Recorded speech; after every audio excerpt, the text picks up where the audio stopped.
Good morning, students. I hope you people are well. Today we are going to start the next chapter, that is the plant kingdom. As you can see here in the plant kingdom, there is a vast plant kingdom. As we people had seen the first chapter, biological classification, there we came to know when the scientists started working on the classification, they had distributed or they had divided only in two kingdoms, that is plant and animal kingdom. And you people are knowing very well it is a vast kingdom. So let us see what all things are included.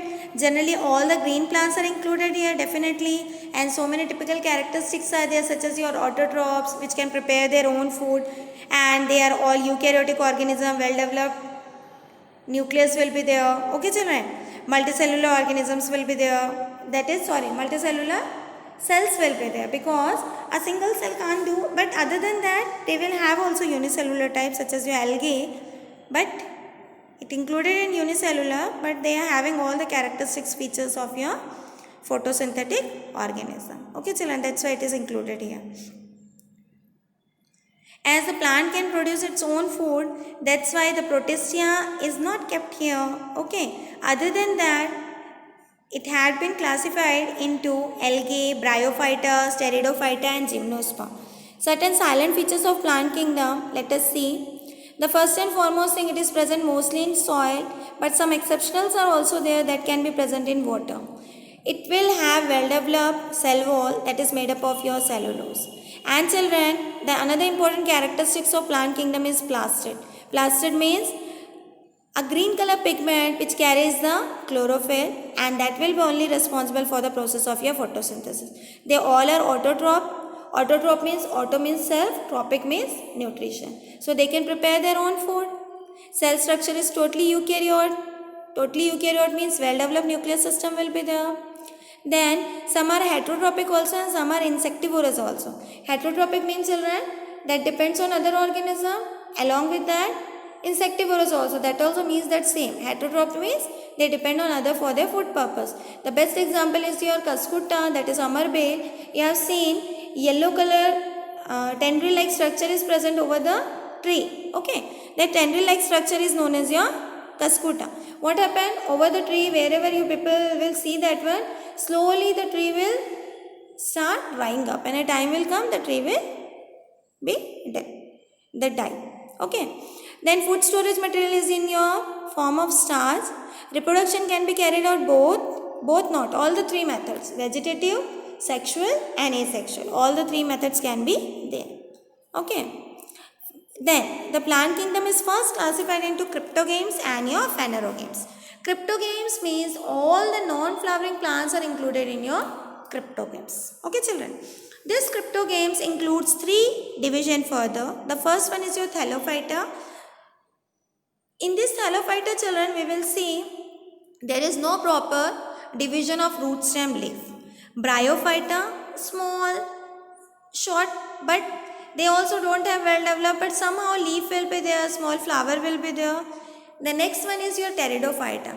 From Pteridophyta you will come to know that how the plant is there. Okay. In this Pteridophyta you will found exact stem will be not there, but leaf will be there, branching will be there and so on. Okay children. So algae and fungi will be included in your Thallophyta. Then your liverworts, moss is included in your Bryophyta. And Pteridophyta, from there only the vascular systems are going to start, such as your xylem and phloem. Next one is your phanerogames. Phanerogames children, all the flowering plants are included here. This is again classified into two, gymnosperm and angiosperm. Okay children, this plant kingdom that is known as your cryptogames, and it includes all the non-flowering plants such as your Thallophyta, Bryophyta and Pteridophyta. Okay, already we had seen. Now we have to see the phanerogames, that is your flowering plants. This flowering plant consists of gymnosperm and angiosperm. Gymnosperm includes Pteridophyta and your angiosperm includes your monocotyledon and dicotyledon. And gymnosperms further included your Chycodespedia, Coniferospedia and Gymnospedia. Okay, these are there. And angiosperm, monocotyledon and dicotyledon. Let's see children, the first one, thallophyta. As you people are knowing about the thallophyta, there is no well developed plant system, that is root, stem, leaf is not developed. Okay. Then after that children, you can see here, in thallophyta only it includes the both algae and the fungi in the kingdom classification system, and modern 5 kingdom classification is present. This one children, there is no well developed root system. Okay, let us see in thallophyta what all things are there. One thallus like structure is there. Thallus means a lump of cells will be there. And children, the branch of biology which deals with the study of algae is known as your phycology or algology. The branch of biology which deals with the study of algae is known as your phycology or your algology. Okay. Dr. M.D.P. Iyengar is known as your father of Indian phycology. Father of Indian phycology. Phycos means your seaweeds, logos means to study. It is a Greek word, from that they had developed. Okay children. Generally the algae is your aquatic. Aquatic means it may be fresh water, it may be marine water, or wherever there is a little bit of moist, there they can develop very nicely. Especially in the rainy season, you have seen children at your home, wherever little bit of moisture is there over the stair or near the walls, they can develop very well. Certain characteristic features, the plant body in is thallus-like, that is thylakoid, which can't be divisible, that is root, stem, leaf. Chlorophyll is found, that's why they can prepare their own food. Then plant body, they don't contain any vascular tissue. Then children, mainly hydrophytes are there. Hydrophytes means that particular aquatic one. Hydro means water, phytes means the particular plant. Okay.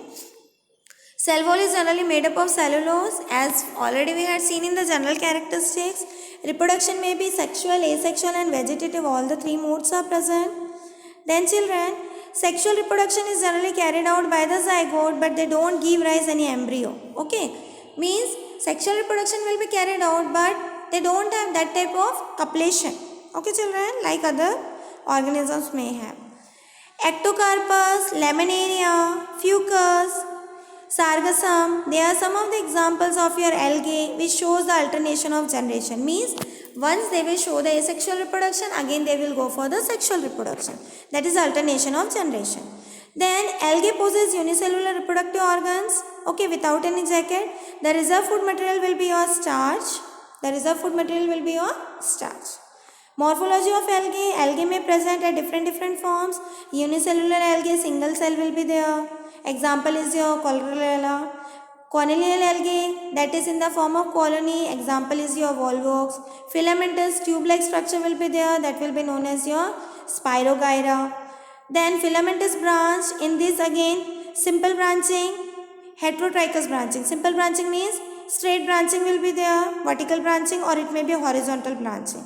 Okay. Then heterotrichous, they don't have any fixed shape. Here and there, zigzag manner they will. The example is your Ectocarpus. Then Siphonoceous algae. This one generally vertical upward, but they don't have any partition wall. Okay, they don't separate here and there. Then advanced thallus. This one will show slight development. Okay, thallus will be there, but it will show slight development and it will start forming little bit of body.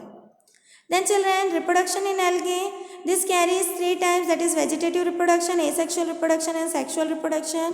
By fragmentation, bibulbal, these are the vegetative reproduction. Then asexual reproduction, total 8 manners are given, we will see in detail further. Sexual reproduction, isogamous and oogamous, that is on the base of your male and female shape. As you people are knowing, the male one is known as your antheridium and the female one is known as oogonium. So on the basis of their shape and size, how the copulation is going to take place, on the basis of that it is given. Okay children, further we will see in the next class. I hope up till this it is clear. Try to go through once. Next class we will continue. Okay children, take care.